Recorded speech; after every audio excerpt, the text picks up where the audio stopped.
Hi, welcome to the third episode of the Poverty Franchise Podcast. I'm Khalil. We were supposed to be dropping an episode Wednesday evening, but Zoom wanted us to pay up to use Zoom. So now Zoom has us on contract. Yeah, Zoom gave us that Christian Kirk contract. So, yep, they got us tied up. But we're back now, and we shouldn't miss any episodes in the near future. On Wednesday next week might be a toss up. We might record early on Tuesday and then post it on Wednesday.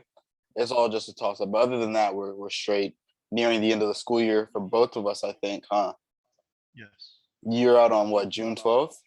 Like, yeah. Yeah. So after school's out, we should really be like the podcast, the quality will go up. We'll be able to put more time into the episodes and everything.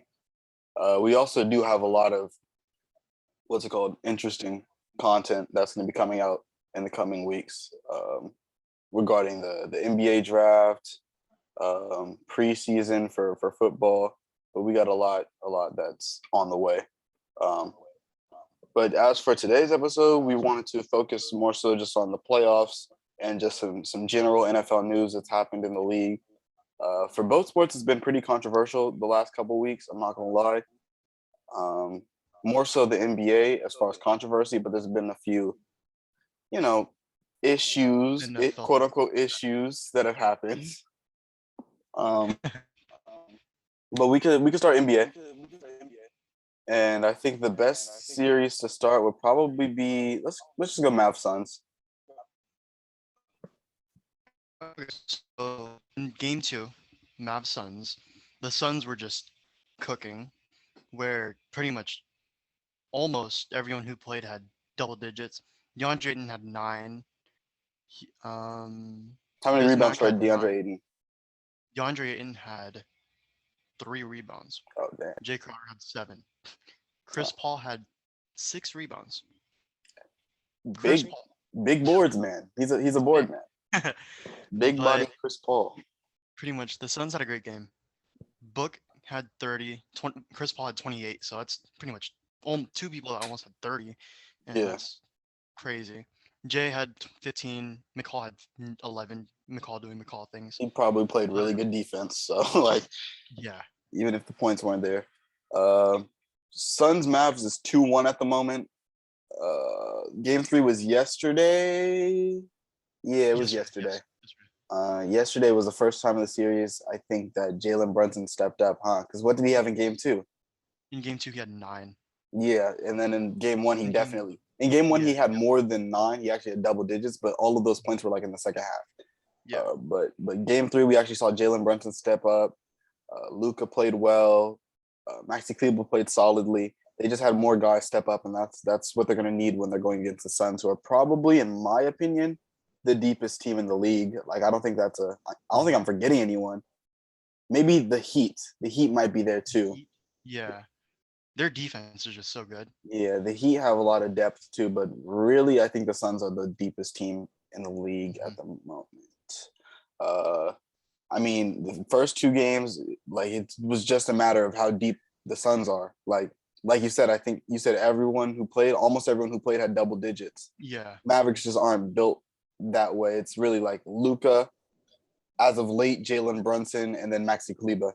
And when Jalen Brunson and Maxi Kleber are your 2 second and third like best scoring options outside of your star player, that's not really a recipe for success, in my opinion, and really should be like that in anyone's opinion. Luka is great, like a generational talent and all that, but he can't carry. He can only do so much. Yeah, he can't carry them against the 60 plus win Suns. I think they had 63 wins this season. Like this isn't the series where he's gonna carry them against the 1 seed. Like, yeah. Because the Suns have their own scoring book, and then they also have point guard on their team, Chris Paul. The greatest point guard of all time for some people. Just turned 37. Yeah. Still doing it. Him and LeBron with that crazy longevity. Go ahead. Now you're good. All right. In order for the Mavs to win it, though, they would have to. Their role players would have to step up. Hmm. but I don't know. It's gonna be tough to contain Book and Chris Paul because they both flow the offense, I guess. Yeah, and if But even if they aren't there, Jay Crowder can do it. Or yeah, like McCall Bridges, DeAndre Alfred Ayton, Payton, they're so deep. What's it called? Because how do you even contain Chris Paul? Because you can contain Chris Paul scoring wise. I mean, yeah, it's hard, like because his mid range pull up is so insane. Like I feel like he never misses that shot. tough. Yeah. Um, but if you focus so hard on stopping Chris Paul as a scorer, he's just going to pick you apart with his passing. Easily one of the maybe 3, 4 greatest playmakers of all time. Like you can't really stop Chris Paul. As long as Chris Paul is healthy, the Suns are going to be straight. Because They're gonna be in it. even when Devin Booker was out in the first series, Chris Paul was able to get the production that he would have gotten out of Devin Booker out of McCall Bridges just Mhm. through his playmaking. He was able to get good looks for other guys. So Like you could as stop one thing, but it'll just allow yeah, another thing for him. specifically when you have those elite playmakers like Chris Paul's, your LeBrons, things like that. More so Chris Paul, but LeBron as well. But LeBron's just gonna be dominant. He's yeah, Bron. it's LeBron James. Like, uh, but those elite playmakers, it's hard to contain them because when you contain their scoring aspects, when you can score and play make, when you contain their scoring aspects, they're just gonna pick you apart passing wise. Okay. You good Uh, with the series? yeah, that's really much of what I wanted to say about it. The Mavericks are a team to me who, if they handle their free agency and off season correctly, I think they're going to be really good next year. I Yeah, for think sure. because they freed up a lot of cap space with the Kristaps Porzingis trade, and then Jalen Brunson's probably not going to be there next year because he's working his value up. He's probably going to end up getting a bag. Um, but I think if they get some more depth, a big like a true big who could play in like Yeah. playoff series. Um, You're like a big man that's actually versatile yeah, because like a big who's like yeah, a rebounder and an real interior big, force. Yeah, because not Maxi a Kleber is cool and all, but he's really more a 4 than a 5. He's like a yeah. small ball 5, but like really should be playing the 4. Hmm. And then if they get someone who can take the ball out of Luka's hands sometimes, I don't think it's been as bad in games 2 and 3 as far as his shot selection, but in game 1 it was his shot selection wasn't all that great. But that's the gist of what I had to say about this series. Hmm. Okay. You want to stay out west or Nah, go let's east? save what's it called for last. Okay. Let's go east. Sixers, Heat. You cool with that one? Yeah, that's cool with me. Alright. Sixers were getting mollywopped without Joel Embiid pretty much for the first 2 He games, came back. and He made then an and, and impact. then he made an impact and they won. Like Yeah. that's pretty much what happened. I'm trying to let me get the scores up for the games. I remember the first game. Um, that 106 to was 92, 119, 103, and then 99-79. yeah. Can you pull up the box score for game 1 while I try and get that? Yes, I'll get you. Yeah. What's it called? I remember watching the first game. I was watching. I was really paying attention to it, and it was like, oh, James Harden's actually playing really well today. No, he Mhm. wasn't. It felt like he was. I don't know why I got that off. Because sometimes your eyes can deceive you when you're not like In looking at the box score. Like in game, it felt like he was playing really good, but he actually Toby had played pretty 27 bad. in game one. Yeah, he was the leading scorer for them. I'm pretty Yeah. sure he cooked. But what's Yes. it called?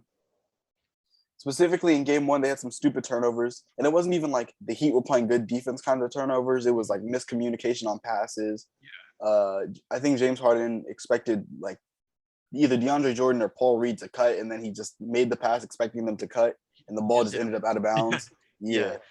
Um, Doc Rivers, well, now that Embiid's back, it doesn't even matter. But when Embiid was gone for those 2 games, I really wanted him to start Paul Reed. I'm not gonna lie, because Yeah. in game 1 specifically, Paul Reed played maybe 10, 12, 10 to 15 minutes. I don't think he played that much. But in his minutes, he was pretty good. He had a nice little lob to Tobias Harris in transition. Um, he's just a lot more athletically capable than DeAndre Jordan is at this point in his career. But after that game, Doc Rivers literally said that we're starting DeAndre Jordan no matter what until Embiid comes back. So, Hmm. and now that Embiid's back and they have DeAndre Jordan off the bench, I doubt Paul Reed is going to play, even though he was really Yeah. solid in game 1. Um, Kyle Lowry was back last night. Um, let's see, and he had he didn't play good. He had 4 rebounds, 3 assists, and 0 points in 25 minutes. He did Oh not my god. score. I saw Tyler Hero was cooking. Like He got to shoot whatever he wanted. He had 14 points. I mean, no one on the Heat was all that great yesterday. I mean, They Jimmy. shot, yeah, Jimmy had 33, but they shot 23% from the 3-point line. They were 7 for 30. So when you shoot 7 for 30, you're gonna lose most games. Like, what else? In general, they just didn't shoot that good. They shot 35% in general from the field, and the Danny Maverick. Green had Yeah, Danny Green redeemed Stepped himself after having he had a terrible game. He shot like 1 for 10 from 3 in game 2 or something like that. he shot Points in the 7. paint was even. All of Danny Green's shots were threes. Yeah, he's And a he went shooter.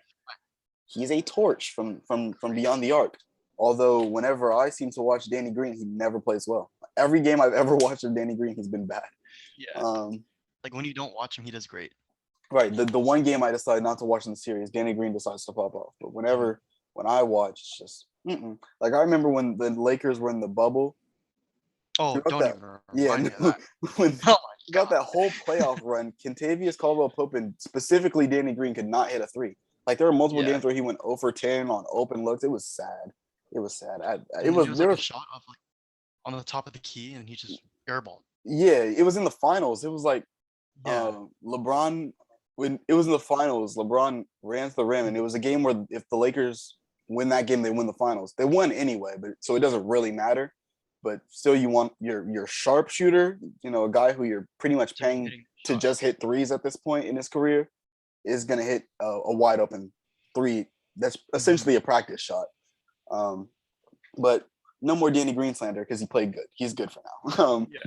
But Danny Green showed up. Tyrese Maxey had 21 points in the second half yesterday.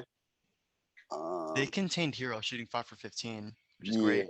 He's out your 6-man leader right there. He had 14 points, but still, that's containing him. In the Sixers held the Heat to 14 points in the fourth quarter. They held them to under 20 points in 3 quarters, 3 out of the 4 quarters. Wow. Yeah, so just overall, they just didn't shoot well. Like they're getting looks for threes, they just were not falling. Everyone has games like that, though. Cardio. He had 6 minutes and no stats. Yep, bro was running Pacers. Other than that, though, I'm excited to see where the series goes now. Since Embiid came back earlier than I thought he was going to come back. I thought he was going to miss the first 3 for sure, and then maybe come back 4. But he came back 3, and they won it. So their whole starting lineup had almost double digits, except for Toby. He had 9.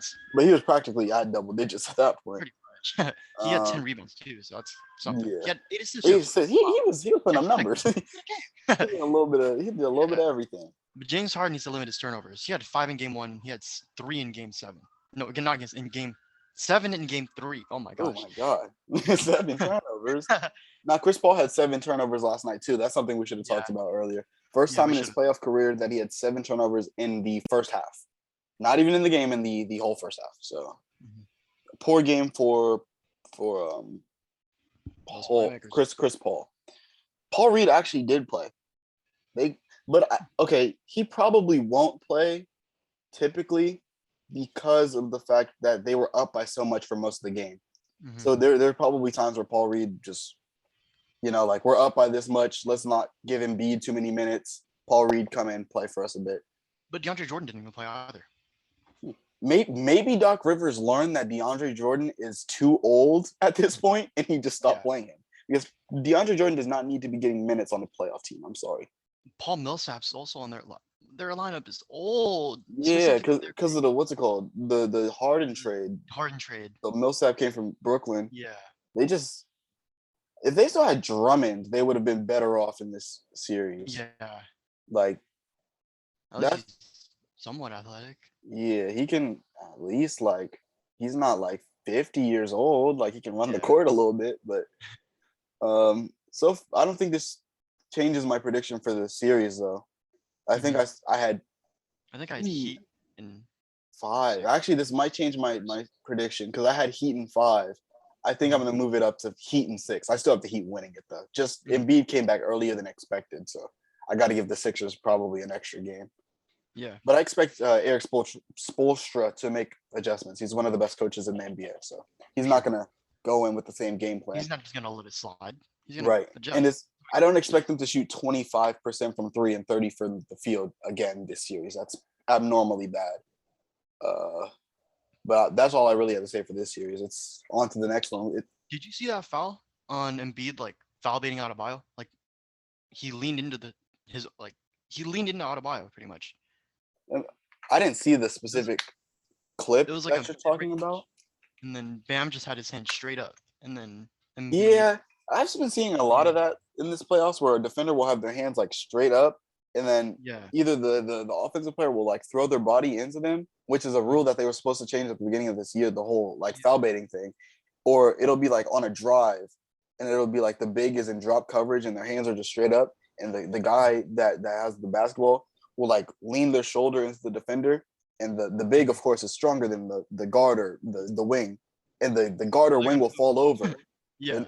And then it'll be a foul on the defensive player, even though they played pretty good position. I don't think that's a foul, in my opinion. Happens a lot to Giannis. Right.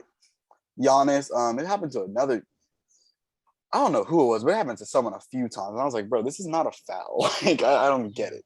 I remember Cat was trying it a lot, but he was just running into people. Yeah, no, Cat, I don't know what. Cat, I'm not even going to talk about bro, because he just be getting fouls, bro. Like, he just be getting fouls.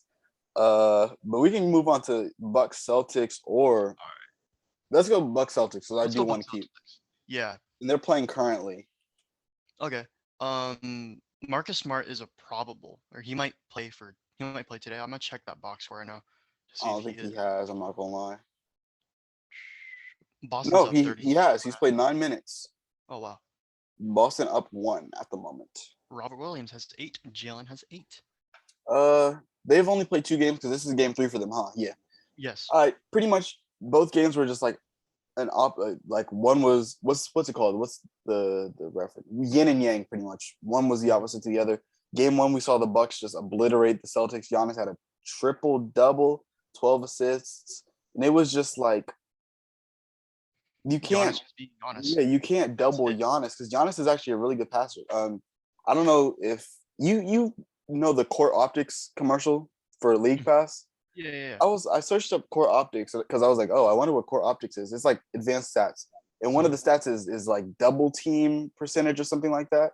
Something to do with double team points per game per possession or whatever.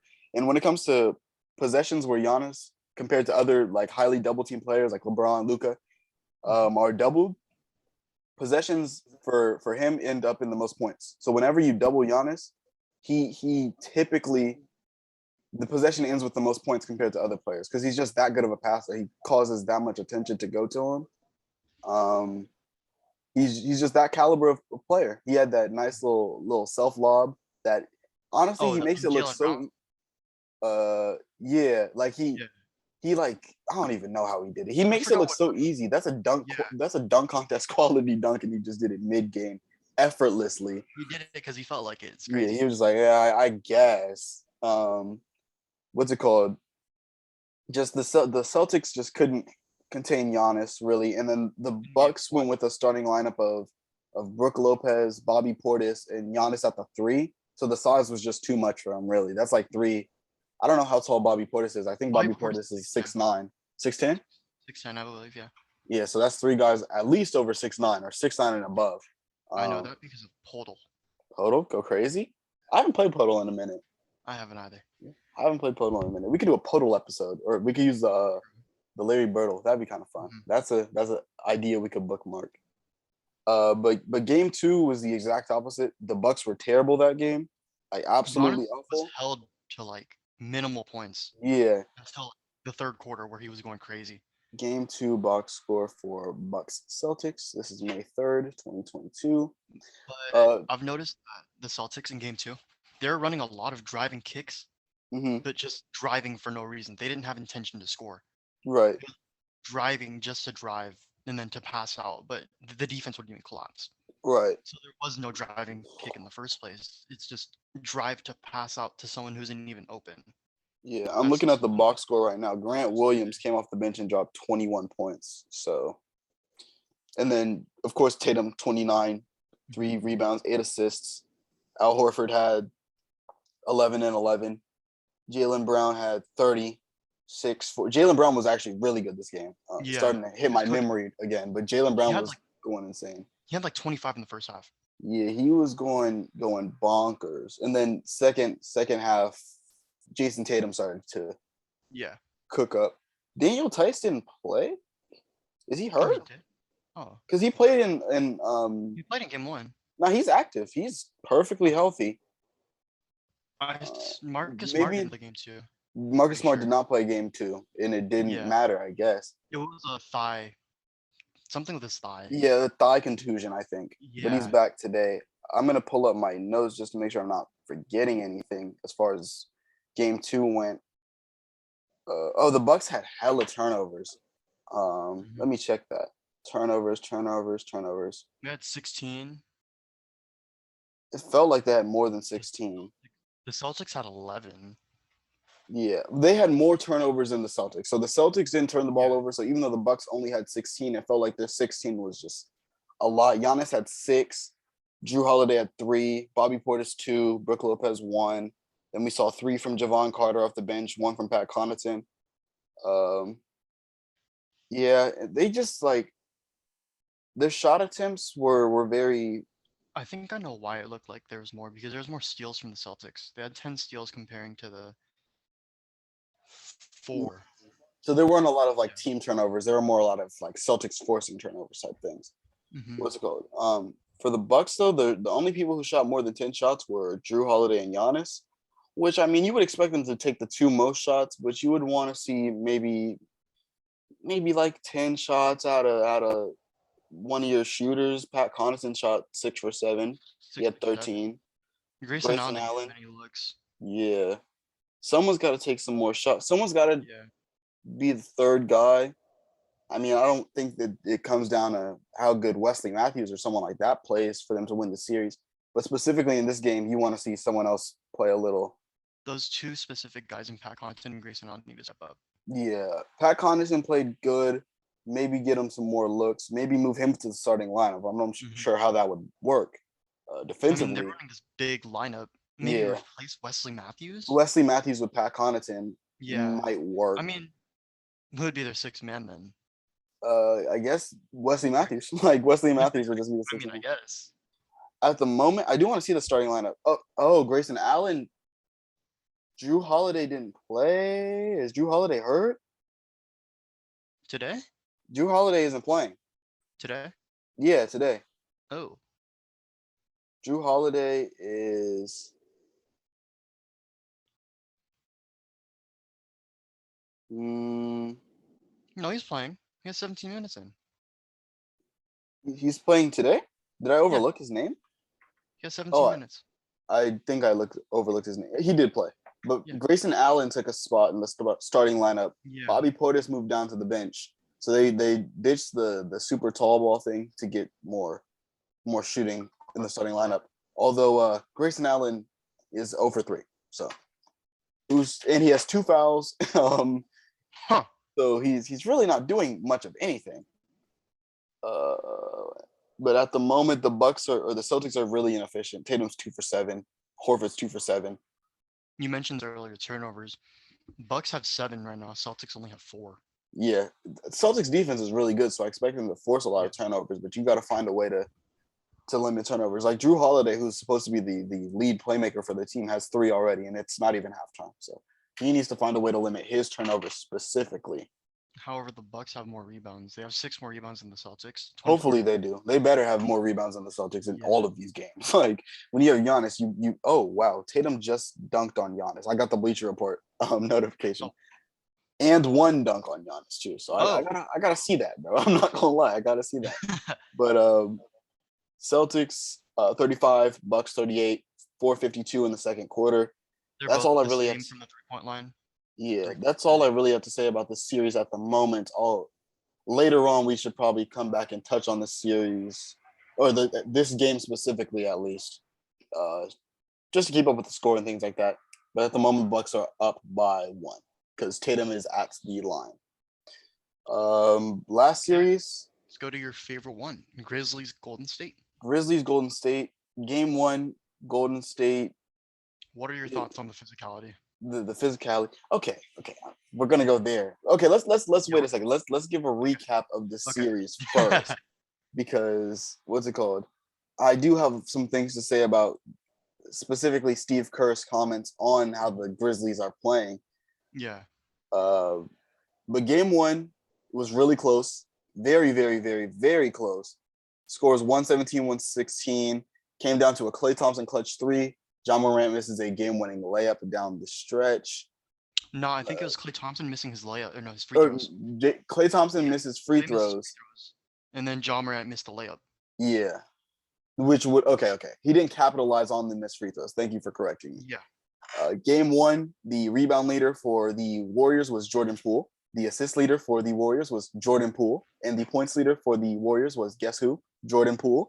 I'm guessing it was a pool party. It was a pool party indeed. 31, 8, and 9. I mean, he's been showing up all playoffs pretty much. You got to see it firsthand, like you're a Nuggets fan. Not fun. Yeah, he was definitely showing up. Ja had 34 and 10, so I mean he played and he only had 3 turnovers with 10 assists, so you can't really complain about that. I'm looking at the shot chart and things like that. I mean, Ja went 14 for 31. That's a lot of shots. That's a lot, but I mean he was near 50%. I don't blame him. Yeah. So like, he is their guy, so I don't blame him to be taking that many shots. Yeah, the big thing in game one was the Draymond Green ejection, pretty much. Yeah, 33 too. Who? Jaren Jackson had 33? Yeah, he had 33. Hey, he shot 10 for 18. Dynamic duo. Jaren Jackson Jr. has got one of the ugliest jump shots I've ever seen in my life. He really just be throwing the ball up. I'm not gonna lie. No form. He just be throwing the ball up. I mean, it works though. It works though. It falls. It definitely falls, but he just be throwing it up. John Morant was actually 1 rebound away from having a triple-double in game one. Yeah. I remember Ulysses said, oh yeah. No, Ulysses said this in like the third quarter-ish. He said, oh yeah, John Morant got the triple-double in the bag. Like he only needed 2 more rebounds and like 3 more assists. bro did not get the rebounds. Never got him. Yeah. Desmond Bane didn't play very good in game one. 3 for 10, 1 for 5 from the 3-point line. Brandon, what's his name? Brandon Clark. I'm tripping. Brandon Clark had 12 off the bench. Jaren Jackson, of course, you said has 33 and 10. Dylan Brooks didn't play very good. More on him later because he had his moment in game 2. Yeah. But overall, the big thing for game 1 was the Draymond Green ejection. Mm-hmm. So essentially what happened was, for those of you who haven't seen it, I imagine most people have seen it because it was a pretty big deal. But Brandon Clark, I think, got a rebound and he's going back up for a putback play. Yeah. And Draymond Green grabs his jersey. Unintentionally. I don't know if it's it probably was unintentional. Unintentional. He guide him down with his right hand. He definitely didn't like pull him down with the intention of hurting him or anything. But it was a ejection. Mm-hmm. Personally, I don't know if it should have been an ejection. It definitely should have been a technical or a flagrant foul. Maybe not a flagrant 2 where he's automatically ejected, but it was still a flagrant. You're not supposed to pull someone's jersey and unintentionally, even if it was unintentional, he still like pulled him downwards. Yeah. Yeah. It's like over the shouldering. Right. A lot of people were calling it a soft ejection. I could get that. It doesn't seem ejection worthy to me. It just seems like flagrant worthy. Like that is a flagrant play. Game 2, we saw another ejection. Gary Payton Jr. gets a steal, I think, or something, or someone gets a steal. And Gary Payton Jr. has the ball in the fast break. He's ahead of anyone. Dylan Brooks is trying to chase down and get the block, and he hits Gary Payton in like the side of his head, and then Gary Payton falls really awkward, and his elbow is like on the ground. Not his elbow, but like his arm falls like this straight, and his elbow is done for 3 weeks now, pretty much. His arm, his like it's natural instinct to land, and then like his arm gets like locked like that. Yeah, and that impact pretty much. Yeah, so he's pretty much done for this series. I think they said he's back for 3. It was either 2 to 3 or 3 to 5, which I know is a very big range, but like I don't remember which one it was. But when Gary Payton was guarding Ja was like 1 for 8 or something. It was like something crazy. So it hurt the Warriors to not have, Their one of best their best defenders. I mean, Draymond is their best defender, but like one of their best defenders, definitely. Um, and then Oh, I also found out. Go ahead. not too long after that, Draymond Green gets elbowed Mhm. and his eye is like bleeding a little bit, and he has to go to the locker room. He comes back eventually, but he did leave the game for a little bit. I just pulled up the box score for that game, but go ahead and say what you wanted to say. Okay, so I found it ironic because like toward the end of the game, it was still a tight game at this point. It was fourth quarter. Mm-hmm. John Morant eventually hits that same layup that he ended up missing on game one. Yeah, I found that definitely. ironic. It was at the same spot and pretty much the same scenario, Mm-hmm. which I thought was cool. Yeah. Box score, looking at it right now, Andrew Wiggins put up 16 points, and I think this is the game where he had the poster. Yeah.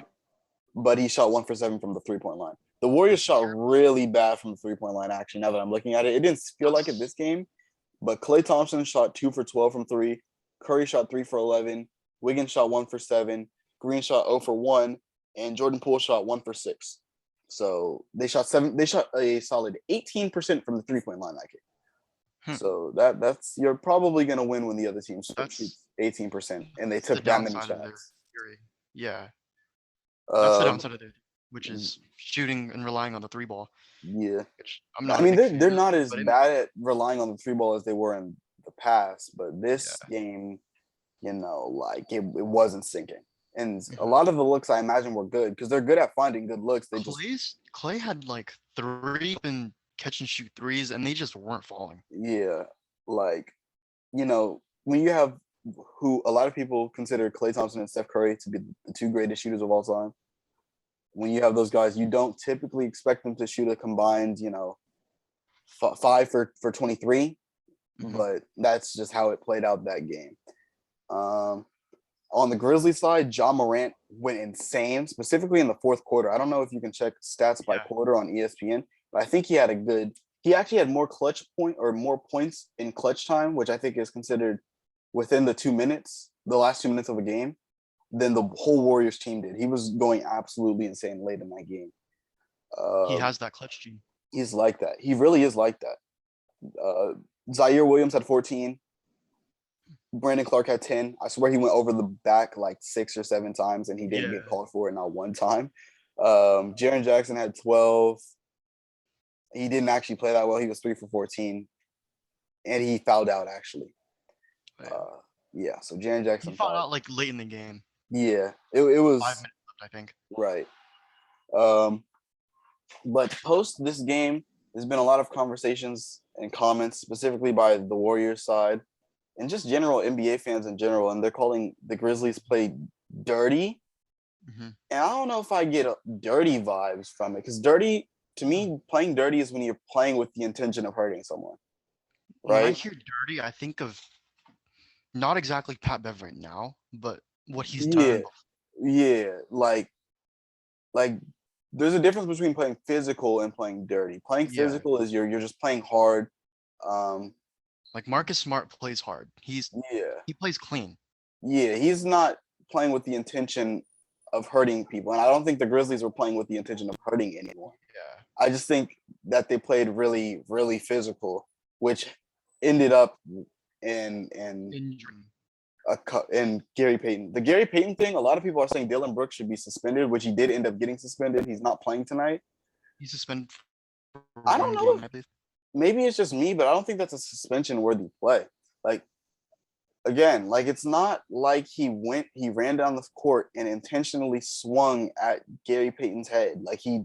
he was He just clearly going for a block. He was Yeah. clearly going for a block.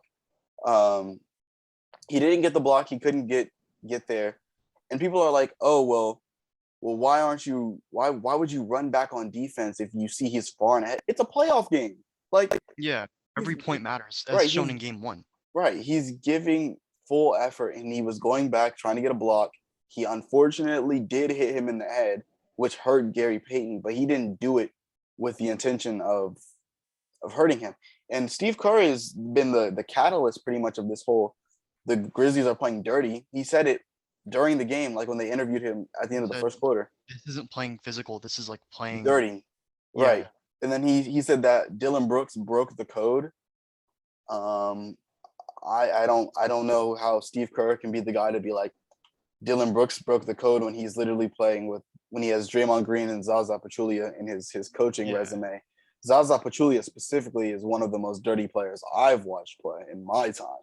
He is a genuinely dirty player. Draymond isn't dirty to me. Like he doesn't try to hurt people. He just does things. The way he moves is like really dangerous. He moves very dangerously. Like I don't think he fully thinks it out before he executes. Yeah, he just be moving, bro. He just be doing things.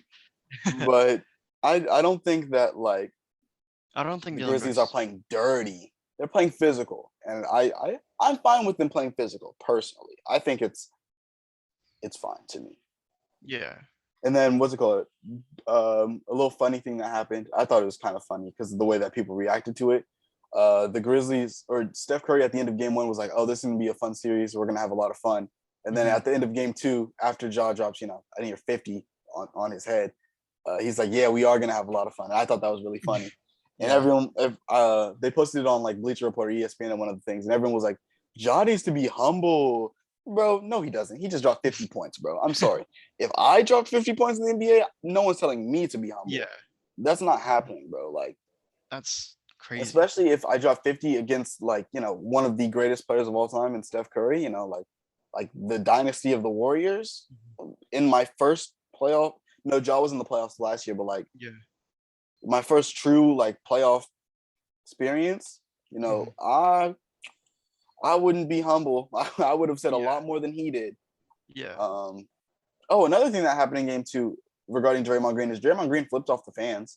I forgot about that. Essentially, when he went back to the locker room, the Warrior or the Grizzlies fans were booing him or cheering him or like cheering the fact that he got hurt. 50K fine. Yeah, he got fined 25K actually. And then in the locker or in the post game interview, he was like, "Yeah, it felt good to flip them off. They're booing me when I could have had a concussion. It was just pretty much he was just like it was wrong for them to boo since he could have been severely injured." Yeah. I mean, I watched the elbow that Draymond took. It wasn't that hard. Like, I mean, it hurt. He clearly it caused bloodshed, but it hurt. But it wasn't like I didn't think he was gonna be out for the whole game. I just thought it hurt. And it might have been like you ever bump your nose on accident or something? Yeah, like it hurts. It hurts for a bit, but it ain't. I wasn't thinking he was gonna be out for a game or two. I thought he was gonna be straight, but you never know because like the speed of the game doesn't seem that fast on TV, but when you're actually there, that could have been really hard. So I get where he's coming from. You don't really boo someone when they're injured. Like that's just not right at all. Yeah, it's not classy at all. Yeah. But he just I don't know. I'm not mad at him for flipping off the fans, to be honest. That was as far as the Grizzlies go, that's probably my one criticism. The booing Draymond when he was hit, that was unnecessary. But that's just me.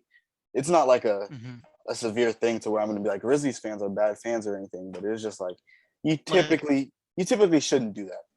At least they aren't throwing trash on the field like Yankees fans. Yeah, nah. There's some worse fan bases than Grizzlies fans. Like, what's it called? I remember even recently when the Raptors and the Warriors were in the finals against each other, when KD tore his Achilles, fully tore his Achilles, Raptors fans were like cheering the fact that he was on the ground. They were booing Draymond not because he was hurt. I don't think it's just because it's Draymond Green. And even if it wasn't Grizzlies fans, I think a lot of teams would have booed Draymond Green there. Like just the kind of player that just a bad rep of him. Yeah. Even though I like Draymond Green. Draymond Green's one of my favorite players in the league, one of my favorite players of all time, to be honest. Yeah. But just the perception that he has amongst common NBA fans isn't all that positive. Because he's pretty much known for being a dirty player. Yeah, even though he's not dirty. Like that's the thing. He just it's just the way he moves. He moves dangerously. He plays really hard. Yeah. Draymond Green of all winning. Draymond Green of all people should not be talking about the Grizzlies playing dirty because he plays not the same way, but he plays with a lot of heart and passion, and he plays very physical. So like he more than anyone should understand the fact that the Grizzlies aren't playing with malicious intent because they definitely aren't playing with the intention of hurting anyone. I don't think. For sure. Yeah. Who do you have winning tonight though? No Gary Payton Jr. for the Warriors, and then no Dylan Brooks for the Grizzlies. I'm gonna have to go with the Warriors. Hmm. Pool party's up. There's another pool party that's due. Yeah, you might be right about that. They're in Memphis, by the way. Mm-hmm. No, there's no. Oh no, they're not in Memphis. They're in Golden State. I was looking at the box score for game 2. Game 2. Yeah, they're Golden State though, and yeah, I think I would take the Warriors. Yeah, it's gonna be a pool party, bro. Yeah, I think I'm gonna go Warriors. Locking that in. It depends. It depends. Because no Gary Payton Jr. I mean, I guess they could throw Draymond at Ja, but like. But then who would guard it? Like Jaren Jackson Jr. Jaren Jackson. I guess Wiggins is a solid two-way player, but I don't think you want him on Ja. Clay can play defense. Oh, Clay, but Clay is coming off 2 injuries, so he's not the same defender he was. I don't but think that you'd want him on there, but he can on do Ja it. Morant, but he can. I guess he's probably the best choice. Yeah, but honestly, I think I'm gonna go Grizzlies. I think without Gary Payton, I'm calling the Jordan Poole triple-double. Triple-double? 2012 and 10. 2012 and 10. All right. So I'm gonna clip that. And then I'm gonna clip that and watch him have like the worst game ever. And I'm gonna post it on the TikTok. Bro's gonna put up a solid 3 points on 2 for 17 shooting with 7 turnovers, and I'm clipping it.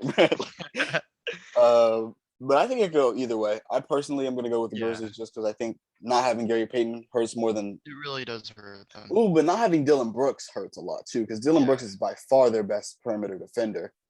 I think actually you might be right. I completely forgot Dylan Brooks isn't playing, so yeah, I think I would go Warriors. It just hurts both sides. Yeah, because they have so many weapons other than just Curry. Because we saw in game 1, Jaren Jackson Jr. He had 33, and the Memphis have John him. Who else do they have? Because Dylan Brooks is like to score. No one really that I mean, Desmond Bane can pop off. Bane, but like, is he really gonna pop off like that? Yeah, I don't trust Desmond Bane to put up like 20, 30 like that. Like just in a random playoff game. I'm not betting on Desmond Bane to drop 30 tonight. But for the Warriors, I think the guys they have to step up. I trust more to step up. Way more people to step up. Right. Because like Clay can. Confident he can do it because he had one bad game. Like he's been good otherwise. Clay, Steph. I mean, I guess Draymond could step up, but at this point in his career, he's more pass. He's definitely pass first. He's not gonna score. To be honest, Draymond might not score double digits, but he'll have a great game without scoring double digits. It's crazy how he does it. Actually, how his stats, and I don't say this about a lot of guys, but his stats genuinely do not show up on the stat sheet sometimes. Like they genuinely do. He's just he's a really good playmaker. I wouldn't say he's like a top 10 playmaker. He's like the defensive leader. He's the anchor on their team for sure.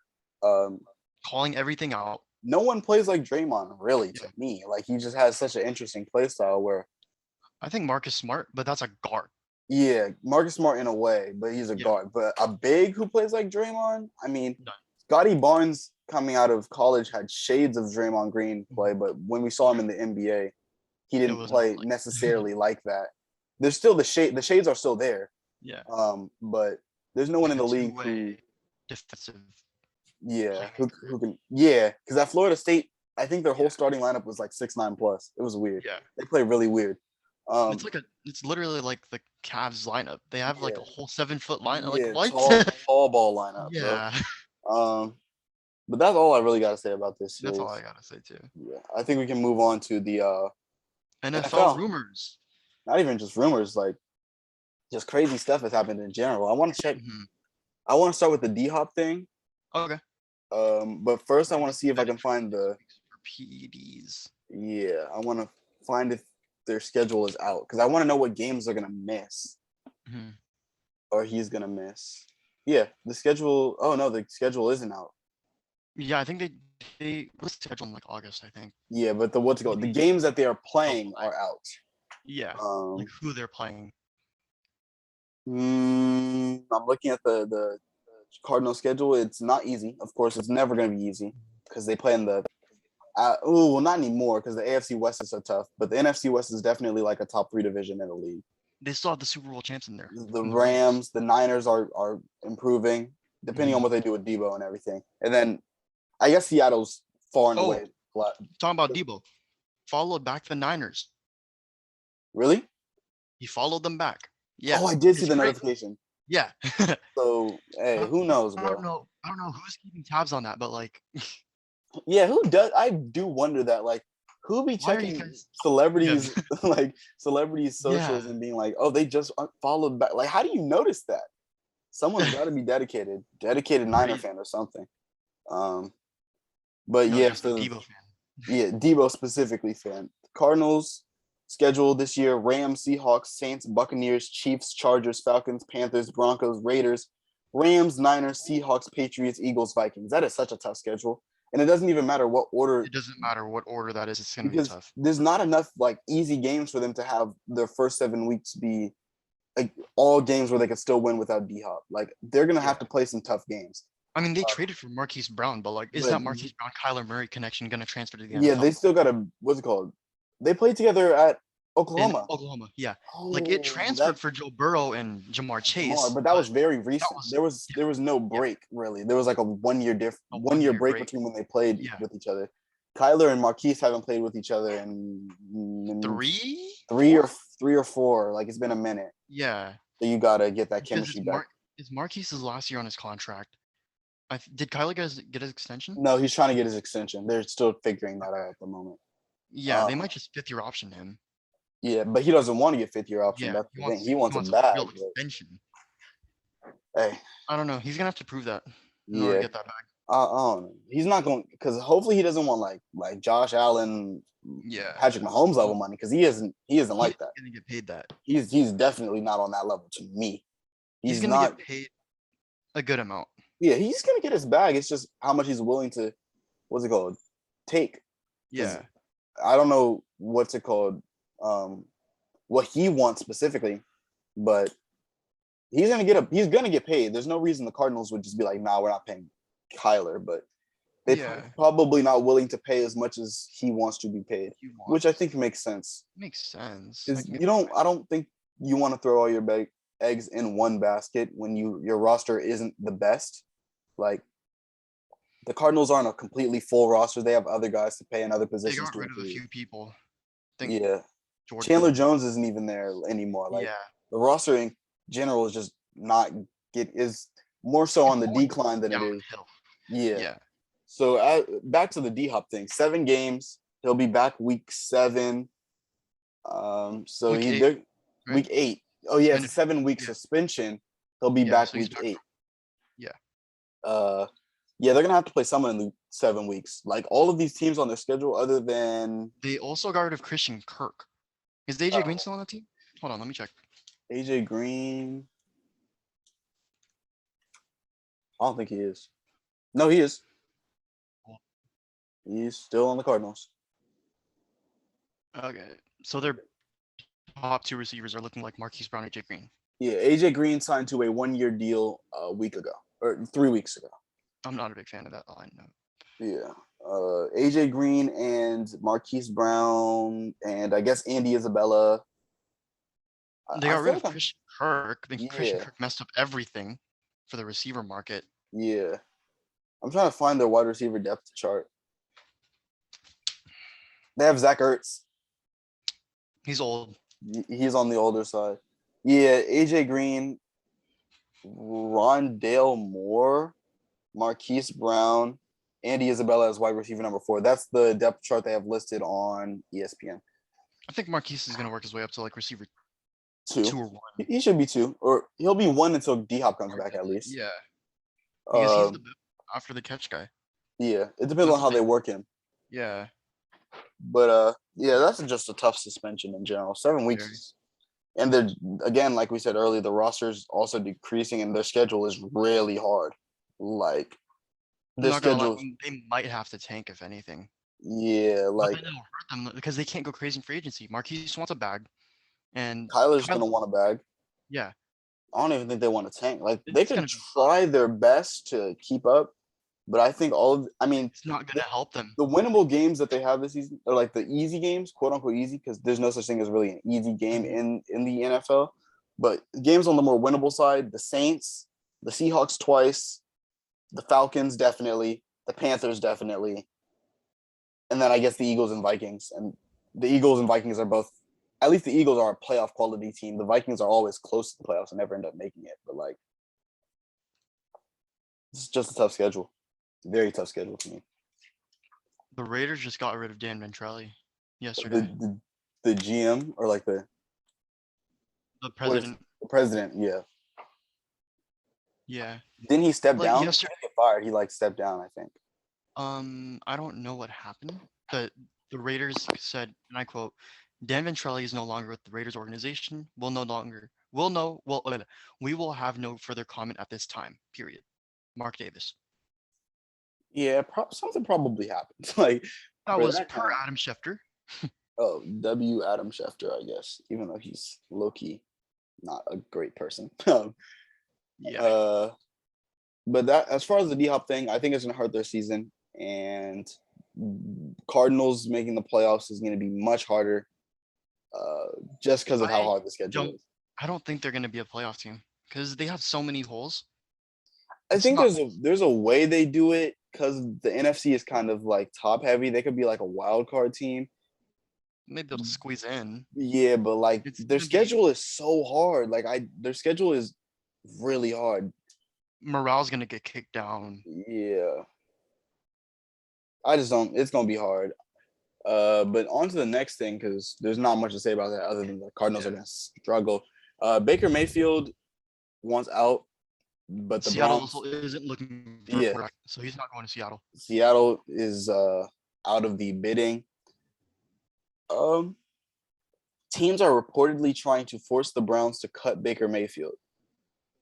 There's a lot of rumors going on. Baker Mayfield reportedly lost part of the locker room after Odell Beckham Jr. left because they felt like he was responsible. Baker Mayfield reportedly wondered if Browns sabotaged him versus Steelers. Just a lot of rumors going on in Cleveland. Baker has been really dedicated to Cleveland. Like he seems to love it out there. He has the Hulu commercials or the commercials where he literally lives in the Browns stadium. So I don't think teams want to trade for Baker though. That's the thing. Like teams want Baker, but they don't want to trade for him because he isn't going to be worth it. Yeah, there's the value. Arrest warrant for Earl Thomas. Texas judge filed a felony warrant for arrest for former Seahawks safety Austin American statesman. Earl Thomas?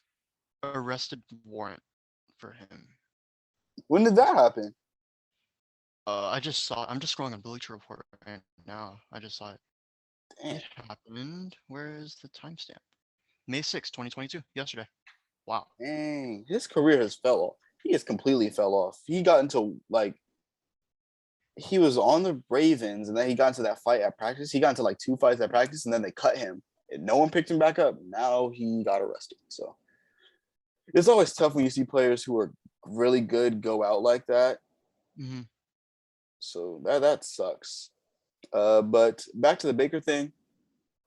Do you see any team? Is there a team that you think he would fit well with? I don't know what a good fit for him would be. I genuinely think that Seattle would have been the best fit, and they don't seem interested. Seattle's the best fit, clearly, like you said. Yeah. But I mean, no, they have a big Jared Goff and might as well use him. Yeah. There's no team. There's no team that really needs Baker Mayfield at the moment.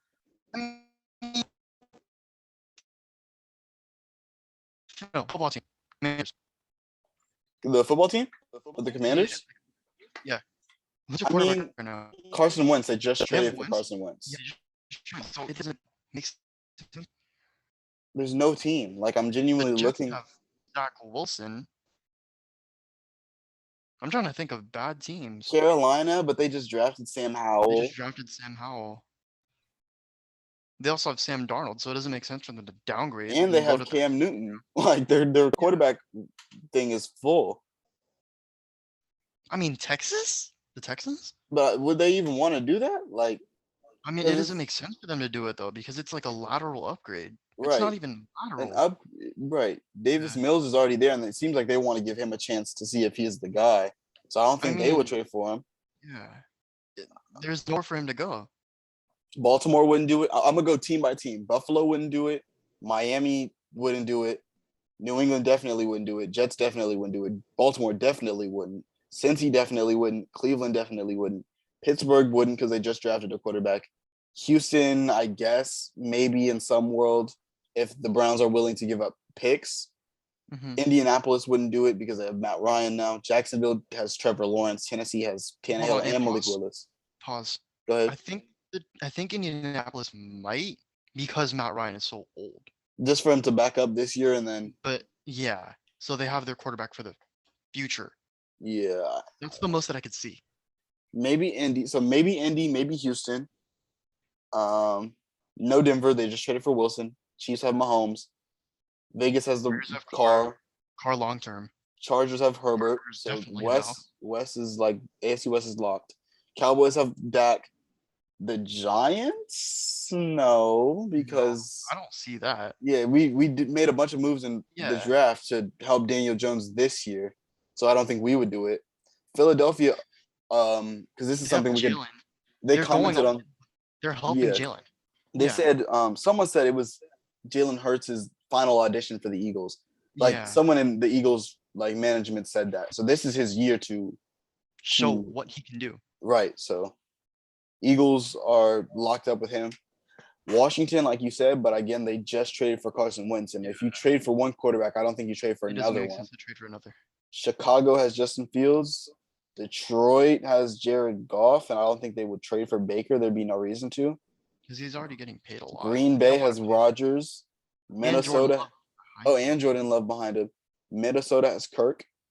Atlanta drafted Desmond Ritter. Carolina's quarterback room. Mariota. Oh, and Mariota. Carolina, Sam Howell, Sam Darnold, Cam. Saints have Jameis, Taysom, and Andy Dalton. Buccaneers have Brady. Cardinals have Kyler. Rams have Stafford. Niners have Trey Lance starting this year, but Jimmy G is still on the team. Yeah. And then Seattle has Drew Lock. So it literally would be Seattle, Houston, or Indianapolis where it actually makes some sort of sense. Or I guess in some world, the Lions.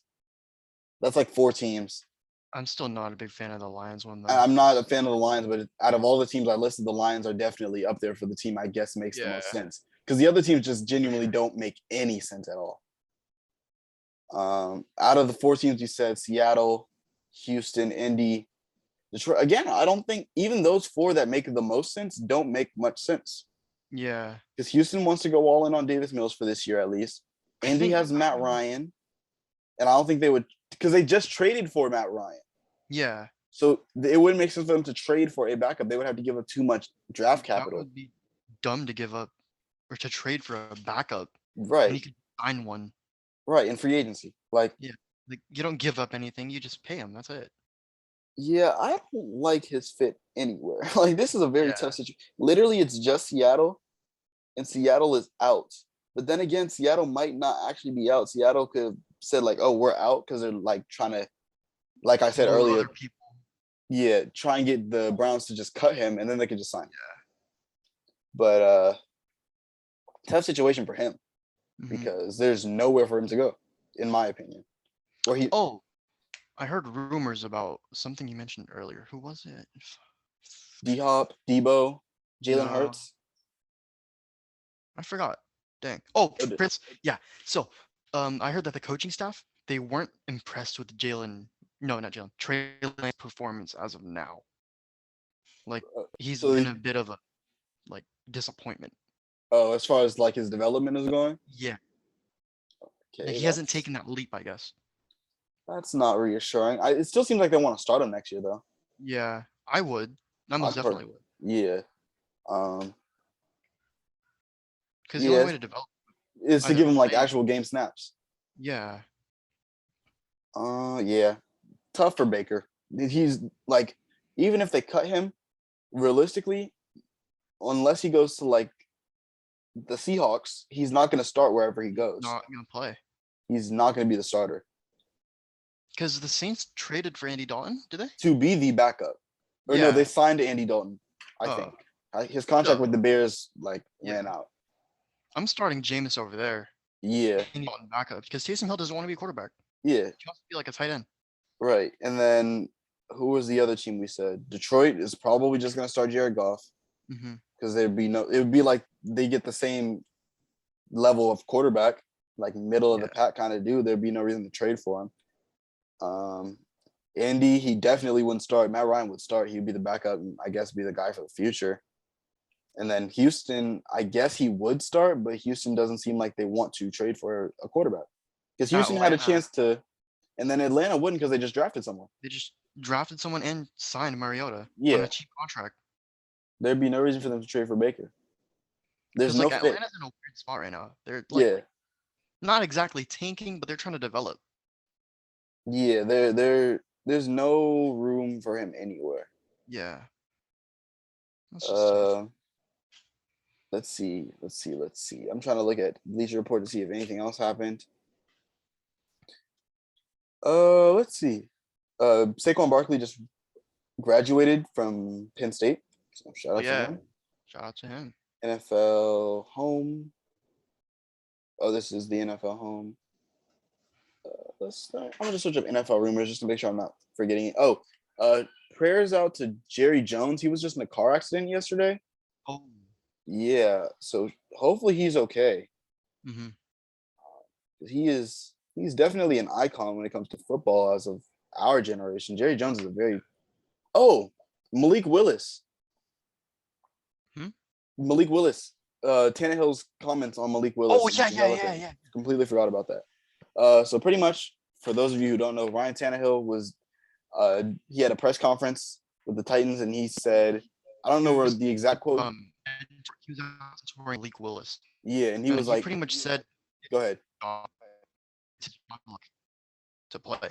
Yeah, it's not his job to develop him, pretty much is what he said. He'll teach him if like when time comes. Right. He said something like, it's not really my job to develop him. If he learns from me, I guess that's all right, or I guess that's good, but that's not really what I'm here to do. In my opinion, it's your job to keep your job. Try to keep that starter. Yeah. Because if he becomes a starter, then so be it. You know? Yeah. It definitely. I get what he means, as it's not his job to help develop him. But if we're being real, after how he played against the Bengals in the playoffs, where he threw, I think, 3 interceptions at critical times. Yeah, bro. It low-key is. It's like you got to either step your game up or help them develop this guy. Mm-hmm. Like, because they pretty much drafted replacement. That's it. He's the replacement. Like, there's no way to say it. Yeah. He's the replacement. I get where Tannehill's coming from. It's like, I don't want to help this guy take my job, but that's just the situation that he's in. It's like that Brett Favre, Aaron Rodgers thing. Too, yeah, where Favre didn't want to help develop Rodgers, and it's like, I get it, but then again, Favre was a different level of talent than Ryan Tannehill is. Ryan Tannehill is solid, like top 12 maybe, but like I don't know if he's like he ain't him. Yeah. Let's see. Seahawks to hold QB competition. This is from May 7th. Oh, this is recent. Seahawks to hold QB competition did not view Malik Willis as NFL ready. To the surprise of most, the Seahawks have stood pat at quarterback since trading Russell Wilson. They did re-sign Geno Smith, who had been a backup for 7 years, and are prepared to give him a legitimate shot to succeed. Wilson. Smith and Drew Lock are engaged in an open competition for the job. Pete Carroll has praised Lock throughout the offseason and said during the KJR 93.3 appearance via Pro Football Talk, Lock would have been the first quarterback taken had he been in this year's draft. CJ Gardner-Johnson wants Malik Willis to win the starting job in Tennessee. Yeah, he did. He did tweet something about that. He wants him to win that. Dang. I mean, I did expect the Seahawks to go quarterback in the draft. Like, I was like, the Seahawks, it makes sense because of how hard the quarterbacks are falling. And they just never bit. They never took him. They took a running back. But now it's interesting to see how they feel like if Drew Lock was in this year's draft, he would have been the first quarterback taken. So they thought very lowly of this year's quarterbacks if they thought Drew Lock would have gone first. They think he's the answer. So right. They're sticking with it. I don't blame them. So that locks up the Baker Mayfield thing for Seattle, pretty much. It seems like they're being serious. If the Browns end up releasing Baker Mayfield, the Seahawks will surely look into adding him. Blah blah blah. Yeah, nah. I'm looking at rumors. Nothing really That's all huge. I'm saying. Yeah. The Jets offered number 10 for Debo, but they didn't accept. Yeah, nah. That's about it, really, for the rumors. AJ catching slants in practice. Asia? Bro's about to Fly be Eagles the fly. next Michael Thomas? No, don't say that on the pod. Please never say fly Eagles fly on the pod. Not on the pod. That's like me being like Chargers up, bro. Like, no, bro, I'm not rocking with that. Bolt up. I'm Yeah, that really sounds I'm disgusting. really That got- looking for any sort of rumors, but I think Oh, we covered you see anything. Brady admitting to the tuck rule? I saw the video. I didn't get to watch it, but he admitted that it was like a fumble. Yeah. Yeah, that's That's gotta hurt as a hilarious. Raider So fan. sad. Like that's So like sad. 20 years later, and he's finally like, "Yeah, bro, it Yeah, was a it was a fumble, fumble. just in I didn't say case." anything. Right. Oh, Tyreek Hill challenges DK to a race. I Who do you got have winning? Tyreek Hill. I'm sorry. Tyreek Hill is faster. Cheetah. Bro's nickname is literally Cheetah. DK is very fast, but like Cheetah's Yeah, just sure. Especially for his size. Crazy. yeah. No, it's crazy. I'm really looking. Oh, the London games are like we got the international games for this year. We got Mhm. 2 in London. A game in Germany, which is the first time in NFL history that's going to happen, and then a game in Mexico City, I think. I know Mhm. my Giants play against the Packers in London. Mm. I'm looking at the games. Oh, we got the Vikings and the Saints in London. Then I don't know the game that's in Mexico. I'm really trying to find it, but I don't remember. I think it's Yeah, Niners game.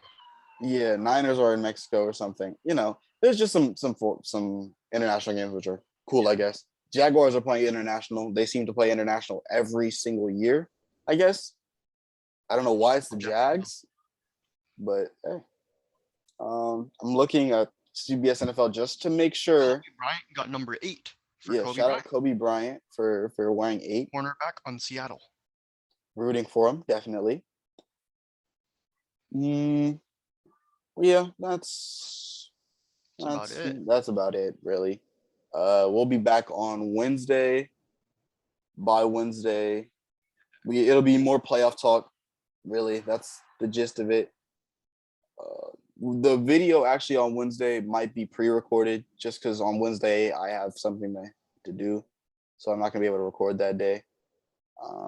But other than that, we should be, again, like I said earlier, we should be really locking in on the pod going forward because school is ending, and yeah, we got some stuff that we're cooking out.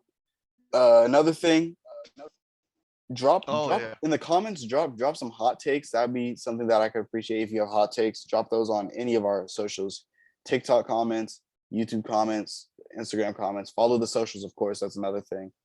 Also, Go we're ahead. covering poverty franchises. It is just the name of the podcast. Yeah, that's good. We need to clarify that every time. We're not specifically going to talk about poverty franchises. I don't want to. Like, rooting for one is hard enough as is. I don't want to just talk about them. It's just the fact that we root for them that got the name. We're not a poverty franchise informant podcast. Another thing that we're cooking up in the background is during August. I think we plan on starting a fantasy football league amongst subscribers. So more info on that going forward, but that's the plan. And then the NBA lottery is in about a week or two. So we do have our quote unquote magnum opus video thus far. We're going to do a full mock draft, 30 picks. So those are like the two big things coming up. We're definitely going to get into some player rankings coming up like in August, and power rankings, stuff like that. But yeah, the next coming months. Oh, NFL player rankings. And, yeah, NFL player rankings. Yeah, those power rankings, not like NBA because that's season's wrapping up around August. Yeah, we'll definitely be. The summer's gonna be interesting. I think we're gonna have a lot of good content. We do want to try and get some IRL stuff too. Maybe a vlog at a Padre game. Some IRL basketball once you're fully You're fully Or medically cleared though. not yet. You're not fully medically cleared. Like in 1.5, 2 months. Oh, okay. Yeah. But you're brace free though. Yeah, I'm brace free. Yeah. So once my boy gets his ACL together, he can make his comeback. We gotta when you come back, you gotta hit the Dub Nation. I'm back. You gotta hit the Dub Nation. I'm back video for the one time. But yeah, that's the gist of what we had planned for today. Yeah. Thank you if you've made it this far. We're gonna be back on Wednesday, and yeah, just be ready for for summer because we're gonna be pushing out a lot of good content, and I'm confident in that. I'm excited. We're also going to be playing sports too, right? You playing football? I'm gonna play basketball next year.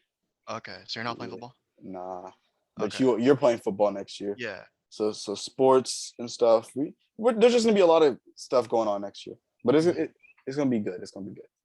But that concludes today's episode. Thank you for staying and watching the whole thing if you did. Like, comment, subscribe if you're not.